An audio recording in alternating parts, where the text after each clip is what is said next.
So last week we talked about what faith is. That faith is ultimately trusting in God, believing in Him for salvation, trusting that He is real, trusting that He is good. And so this week, before we jumped into the stories of faith, I felt it was important to ask another question about faith. And this week we want to answer the question, what does it mean to live by faith? So if we're called to have faith, right, and we know what faith is, the next logical question is, what does it mean to actually exercise our faith? What does it mean to live out our faith? What does it mean to live by faith? The stories we're going to be looking at in Hebrews 11 are all accounts of men and women who are commended for their faith, who lived out their faith, and their story is recorded and remembered and told to us as an encouragement. Their faith teaches us about God, and we're encouraged by it. Right, and we're encouraged to live similar life. We're told to look to them as an example. And it isn't just here that we're encouraged to live lives of faith. This is a theme that goes throughout the New Testament. In Romans 1, 16 and 17, Paul says this, "For I am not ashamed of the gospel." That's the good news that Jesus died for sinners. "I'm not ashamed of the gospel, for it is the power of God for salvation to everyone who believes, to the Jew first and also to the Greek. For in it the righteousness of God is revealed from faith for faith. As it is written, the righteous shall live by faith." So Paul is saying those who believe, those who've accepted the good news, those who trust in Jesus for salvation, those who put their faith in Him are now to live by faith. They're to live out their faith, right? Because it's the power within it. That's what we're supposed to do. The power at work within us, we live by faith. Right? Those who believe in Jesus for salvation, those who trust Him are now to live by faith. Galatians 3:11, Paul says there, "Now it is evident that no one is justified before God by the law," that's works, "for the righteous shall live by faith." There it is again, faith. We live out our faith. And that righteousness is given to us. Right? We are declared righteous. That is to be in right standing. That is, we are clean. We've done nothing wrong. There are no marks, no stains, no debts, no nothing. We are righteous before God because of the blood of Jesus. And so it's our faith that sets us apart. It isn't about works.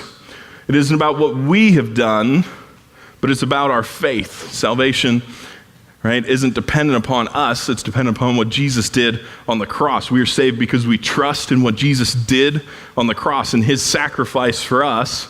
And then because of this salvation, this new life that we have, we're called to live by faith. That's the exhortation that shows up regularly, to live by faith. And so it makes sense to ask the question, what the heck does it mean to live by faith? Hebrews 10, back to our passage, if you open there, Hebrews 10:32, right? Remember I told you bookmark that Hebrews chapter. We're going to be here quite a bit in Hebrews 11, 10:32 through 11:1. The writer of Hebrews is saying, "But recall the former days, when after you were enlightened, you endured a hard struggle with sufferings, sometimes being publicly exposed to reproach and affliction, and sometimes being partners with those so treated. For you had compassion on those in prison, and you joyfully accepted the plundering of your property." There's a lot of P's in there. "Since you knew that you yourselves had a better possession," there's another one, "and an abiding one. Therefore do not throw away your confidence, which has a great reward." Right? We looked briefly at this last week. This lead up to Hebrews 11, that people are being persecuted for their faith. They're being put on trial. They're being thrown in jail. Their stuff is being taken, and yet they endure it joyfully. These just regular people living their lives are now having to endure this suffering, but they endure it with joy because their possessions in this world are worth nearly as much as the life they have in Jesus, their faith. And so they're commended for living their faith. It says, "For you have need of endurance, so that when you have done the will of God, you may receive what is promised. For yet a little while the coming one will come and will not delay. But my righteous one shall live by faith." Right? There it is. So he's saying in the midst of this suffering, we wait and we live by faith. "And if he shrinks back, my soul has no pleasure in him. But we are not of those who shrink back." This is the encouragement. We are not those who shrink back. We continue to live by faith. Right? We are not those who shrink back and are destroyed, but of those who have faith and preserve their souls. Now, faith is the assurance of things hoped for, the conviction of things not seen. He's building to this story, these tales of faith, to encourage the believers to continue to live their faith, to live by faith. That's the lead-in. The righteous shall live by faith. We are not those who fall away, who shrink back. We live by faith, he says, which sounds good and exciting, but what does it actually mean? Right? Once we know, we've trusted in God for salvation, we put our faith in him. We don't hide, we don't shrink back, we live by faith. So what does that actually mean, to live by faith? What do I do? How do I get this? I like checklists. Anybody else? I like because then I know what I got done, what I'm supposed to get done. Like when I was in school, my favorite teachers were always the ones who did the rubrics. You know what I mean? Like, you know what a rubric is? Like here's the things you need to do to get an A, right? I like those. Those were great. Because then I just knew, okay, I need 10 citations in this paper. Or it has to be so many pages, or it has to do that, right? I knew exactly what the qualifications were. I knew exactly what I needed to do to get an A. And because we like that, many of us, we kind of like to know what we need to do well. Right? Tell me exactly what I need to do to get there. There's comfort in knowing that and knowing how to perform. But faith isn't performance. It's not a checklist. Right? The first thing to remember about faith is that faith is not about works or really about us at all. It's about God. Faith is not about works, things we do, or performance. It's not about us, it's about God. Faith is primarily about God. This is important. Faith is about trusting God. That's what faith is. It is trust in God. And so living by faith is not about doing good works. And by good works here, I mean performing religious tasks. Okay, when I say good works, I mean performing religious tasks. Right? There are many people who believe that faith in God, that salvation comes by performing a certain series of religious tasks over and over and over again. In fact, the basis of the other religions of the world are this: do the right religious tasks and maybe you'll go to heaven. That's the basis of most world religions except Christianity, right? But people like that idea that by performing these certain religious tasks, I'm okay, that I'll be saved. Right? That's not what living by faith is actually about. It's not about the tasks. It's not about what we've done. Once again, it's not really about us at all. Living by faith is about God. It's about your life pointing people to God. Faith is about trusting in him. These heroes of faith that we're going to look at, they're not here, their stories aren't here so we would be really impressed by them. Right? Their stories are not here so we would look and marvel and go, oh man, they're so cool. Right? They're not here to show us the tasks that we need to check off. Right? These aren't our to-do list examples. When we look at their stories, it's not so much about learning about them as it is learning about God. Their stories aren't really about them. Their stories are about God. They didn't know what they did going into it. They didn't know their stories were going to get written down like this. Right? They just kind of lived their life. They weren't trying to be recorded. They weren't trying to be remembered. They lived their life focused on God and faith and not on themselves. And that's kind of the whole point. That's kind of why they're examples. Their stories are not there to teach us about them, but about God. And they are imperfect people, okay? Get that in your mind, because we're not going to have tons and tons and tons and tons and tons of time to look at all of their stories in extreme depth. So trust me when I say they're imperfect people. And if you don't trust me, go read it and see for yourself. Just like you, just like me, they're imperfect. They don't have superpowers. Well, mostly, we'll deal with that when we get to Samson. But again, Another example of a very not perfect person. Their imperfections are recorded in the stories too. They don't leave those things out. And so their faith does not serve as a testament to their own greatness. They're sometimes pretty not great. They have shortcomings. Some of them have big shortcomings. It's like a jumbo shrimp. Their faith, though, is a testament to how great God is, even though they themselves are failures, even though they themselves are imperfect. Right? Even in the midst of failure and difficulty, their lives still point to the truth of God's goodness. Their stories, their faith isn't there so we'll trust them or ourselves. It's there so that we know that we need to trust God. And so living by faith is primarily about trusting God and pointing people to trust in God. The Bible isn't some book given to teach us about humanity.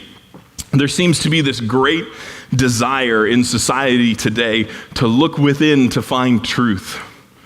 The truth has somehow become about what I feel and what I do, that my actions determine my truth, that what I do determines who I am. This is a backwards way of thinking. What you do doesn't determine your identity, right? Your identity is founded in that you were created in the image of God, that Jesus loves you. And so this idea that to just look within yourself to find truth, it's not going to actually get you anywhere. Right? And the Bible shows us that because the Bible's not a story really about mankind. The Bible's a story about God and God rescuing mankind from themselves, from their own sin. How he succeeds even though we fall short. How God doesn't fail even though we do. From the get-go, mankind fails, and yet God is still faithful. God still triumphs. The men and women in these stories failed, but God did not. And they had faith in the God who could not fail, and that is why their stories are recorded. Right? Sometimes their failures are spectacular, right? Having great and lasting repercussions. But ultimately, the story of Abraham and Sarah isn't about Abraham and Sarah. It's about God. The story of Noah isn't about Noah. It's about God. The story of David and Goliath isn't about David and Goliath. It's about God. Living by faith means realizing your life, your story isn't about you, it's about God. Living by faith means realizing your life, your story isn't about you, it's about God. Living by faith means helping the world to see God through your story, helping the world to see God through your life, that you have faith in God more than in yourself. Faith, we saw last week, is about trusting in God. It moves our focus away from ourselves, trusting in ourselves to decide right and wrong, trusting in ourselves to determine the course of our life, and trusting rather in God, who is good. Right? That goes against what our entire society tells us all day, every day. This idea that if you just look hard enough within, you'll find truth. Right? Listen to your heart and you'll know what to do. That doesn't work really good because our hearts often lead us to bad places. Our hearts can lead us in wrong directions. Right? This I believe in yourself and you can do anything. Have you ever noticed the people who say that are the ones who made it according to our world? If they put some hobo on the news saying, believe in yourself and you can do anything, I don't think that message would make it nearly as far as when Steve Jobs said it, right? As when the actors say it. But that's the message. Believe in yourself and you can do anything. All you have to do is believe in yourself. That somehow looking within will lead you to truth. So our truth doesn't lie within. Because if all you do is sit and look at yourself to find truth, the only thing you're actually going to find is yourself. But just like a lost person in the woods finding themselves doesn't do any good, neither does a sinner finding themselves do any good. You're still just as lost. If we could get ourselves out of the mess, then yeah, looking within would make sense, but we can't get ourselves out of the mess. We have to look outside of ourselves. We have to look to Jesus. Looking to ourselves is what got us in the mess in the first place. It's what brought sin. It's what brought death. Continuing to look to ourselves will only continue to bring the same things. And so faith causes us to look to God instead of to ourselves, to look to Jesus instead of to ourselves.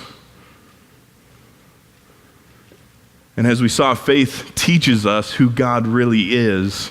Faith teaches us the truth of God's goodness, the truth that he is all-powerful, the truth that he is the only God, that he was God, that he is God, that he always will be God, that he created everything, that he sustains everything, that he has no beginning, no end, that he's all-powerful, all-present, all-knowing. There is no other. Faith teaches us to trust him. He's not some invention of man. He's not just something we created to feel better. He doesn't need our faith to sustain him. Right? Our faith reveals who God is. It points the world and us to him. It shows who God is. It doesn't create him. And so these stories of faith are about God, and our story is about God, about showing his goodness, his attributes, his love. Our faith puts on display the truth of who God is. And so living by faith then is about showing that God is real. Living by faith is about showing the world that God is real. That's the next point on your map. All right, living by faith is about showing that God is real.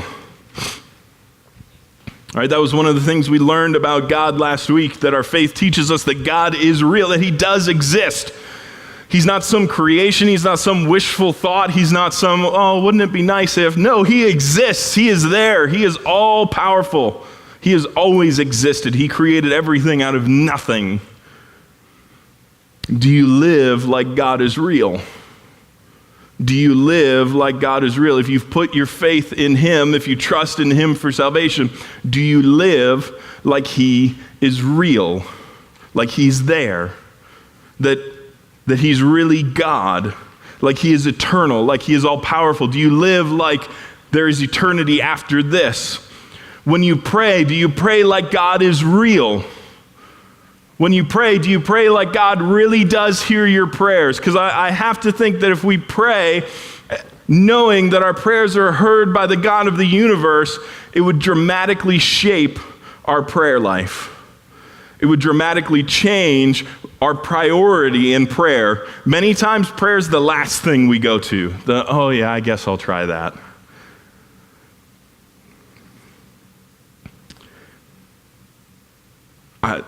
So the first thing I do when I get a parking ticket is go find a cop that I know and try to get it taken care of, because that's someone in authority who can fix my problem.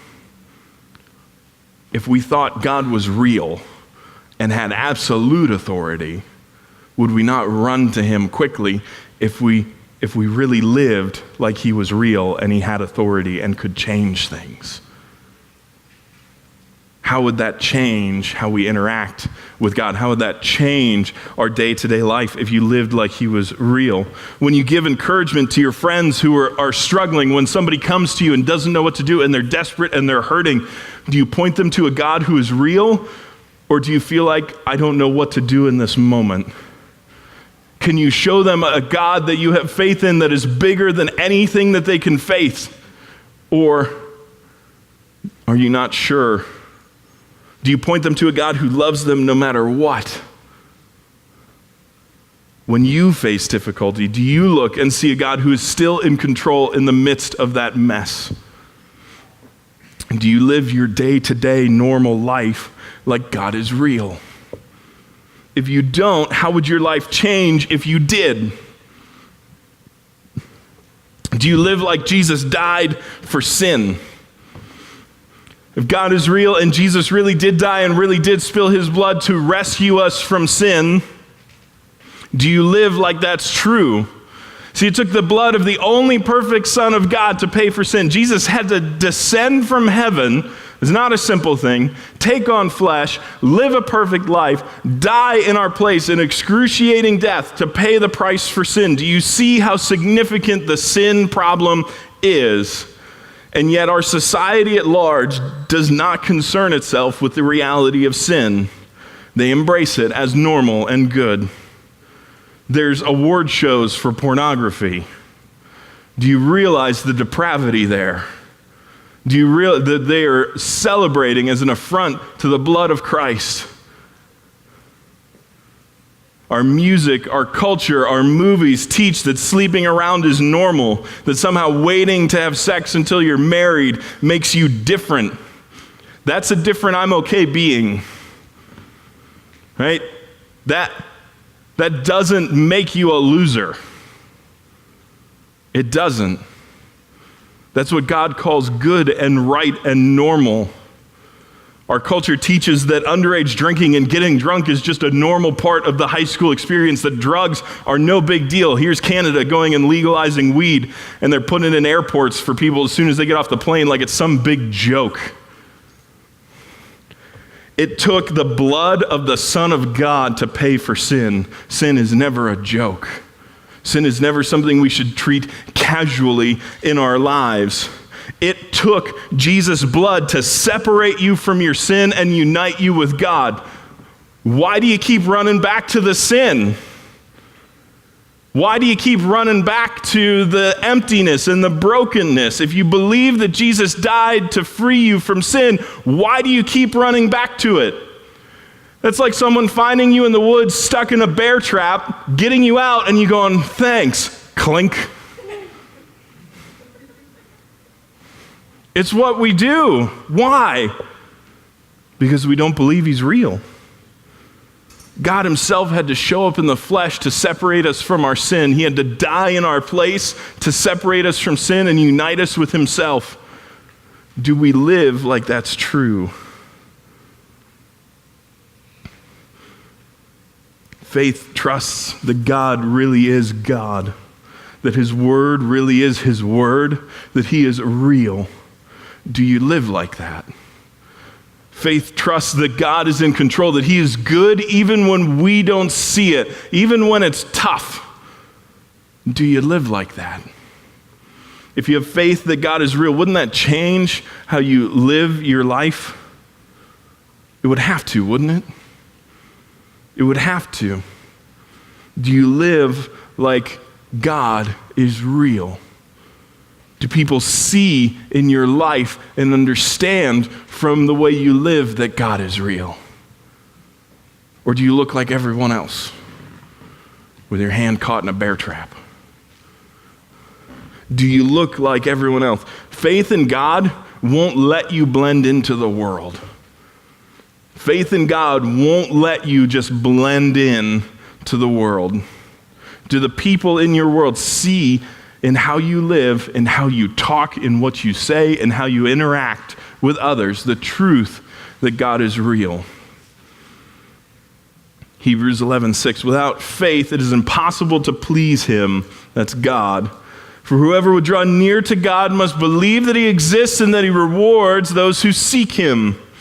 Real faith, living by faith, shows the world that God is real and that God rewards those who seek him. And so living by faith is about showing the world that God rewards those who seek him. That's the next point on your map. Living by faith is about showing the world that God rewards those who seek him.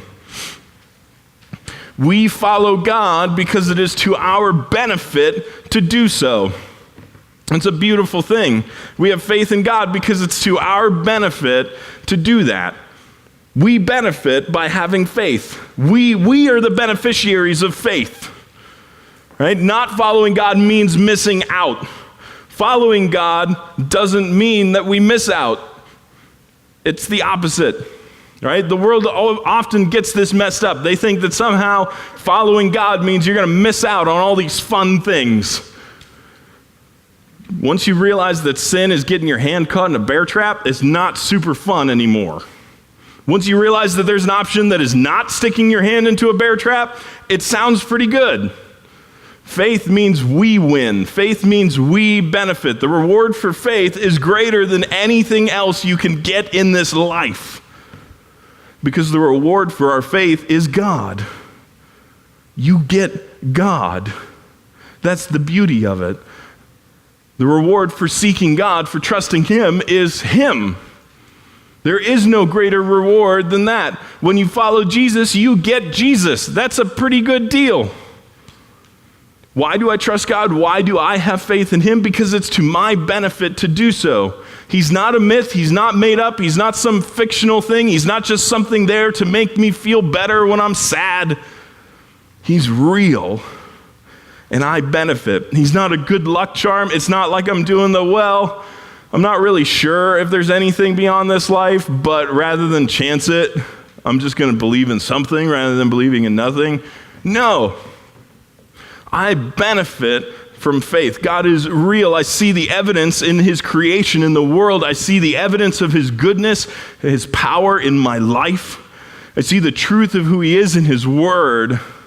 I know by faith that He is real, and I seek to live that out daily. And I have faith that I will be rewarded for seeking Him, that I will gain eternal life with Him, that when this life ends, a new and better life begins that won't end.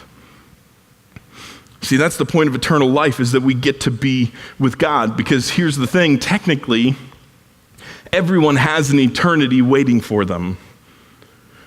Everyone has an eternity waiting for them. When your life ends here, when your life ends and you don't have faith in God, it's not like you just stop existing and there's just nothing. That would be better, honestly. Hell is a real place. Right? Hell is real. For those who trust in Jesus, there's salvation, there's life with Him forever. For those who don't, there's eternity separated from God forever. That's hell, a real place where God is completely absent. He is not there. You're completely cut off. There's no hope. There's no joy. Nothing good exists there because it is entirely absent from God, who is good. Completely hopeless and completely without end. I don't want to live without God. I don't want to be 1,000 years in and not have even scratched the surface being separated from Him. I don't want to live without Him. I want to live my life knowing Him and knowing that He's there waiting for me in eternity. Eternity with God, who is all powerful, who is all knowing, who is all loving, who is merciful, who created everything out of nothing. There is no greater reward than that. There is no greater joy than that. There's nothing greater you can gain in this world than that. There's nothing greater than being connected with God. He made everything out of nothing. You can't win bigger than that. The lottery's been in the news like crazy recently. Have you noticed that? Like, you guys don't even watch the news, do you? Okay. Wow, they actually responded. Oh, sorry. All right. Some record-setting $1 billion some odd dollars somebody won somewhere. Right? The reality of that will change that person's life. Becoming an overnight billionaire or even millionaire changes your life. It does. But it doesn't matter how many millions or billions or whatever that person won. Eventually, it runs out. Either the money runs out or the time to spend it runs out. So either you go broke or you die. Yeah, really happy talk tonight. Eternity with God does not end, does not run out. You don't run out of time. It's eternity. There is no time crunch. There is no, oh gosh, got to get, no, it is eternity. And certainly God does not run out. He is eternal. You think winning the lottery changes somebody's life? How about finding Jesus? Shouldn't that change your life more than some lottery? God is so completely lacking for nothing. God is so complete that he overflows. He doesn't run out, he overflows. We receive from God throughout this life and throughout eternity, and God is not in the least bit diminished. He's not used up in any way. Because God is so substantial, he overflows. God needs nothing from us. There's nothing we can add to him. He calls us simply to come and to receive blessing. He can give us himself without restriction throughout eternity, and he will never run dry. Acts 17, 24 through 25 says, "The God who made the world and everything in it, being Lord of heaven and earth, does not live in temples made by man, nor is he served by human hands as though he needed anything, since he himself gives all mankind life and breath and everything." God cannot be contained. God cannot be diminished. God cannot be used up. He can't be added to. He doesn't need anything. He gives. He gives. He gives life and breath and everything. There's no restriction on his ability to give to us, to those who are his children. Psalm 58 through 15. This is God talking to the people. It says, "Not for your sacrifices do I rebuke you. Your burnt offerings are continually before me. I will not accept a bull from your house or goats from your folds, for every beast of the forest is mine. The cattle on 1,000 hills, mine. I know all the birds of the hills, and all that moves in the field is mine. If I were hungry, I would not tell you, for the world and its fullness are mine. Do I eat the flesh of bulls or drink the blood of goats?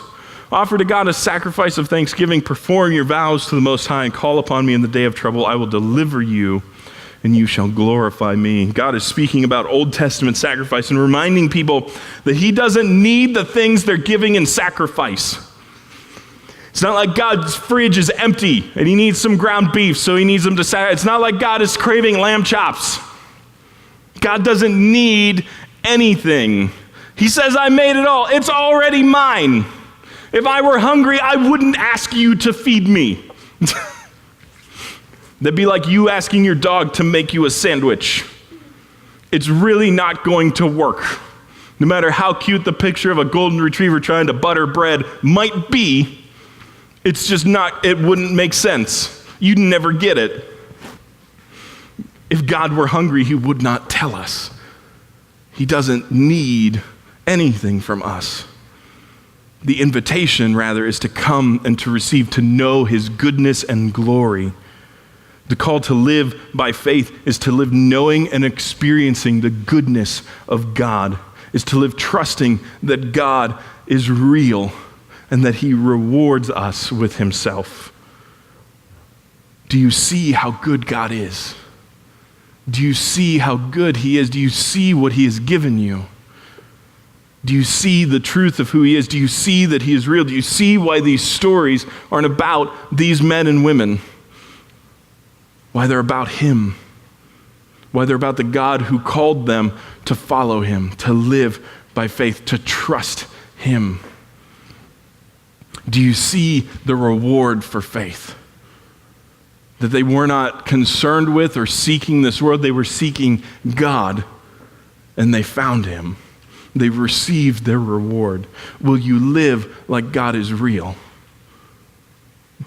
Will you live like he's real? Do you see how he delights to give you himself? How the Father delights to show his love to his children? Do you see the joy he has in loving his children? Do you live like that is true? Do you live by faith?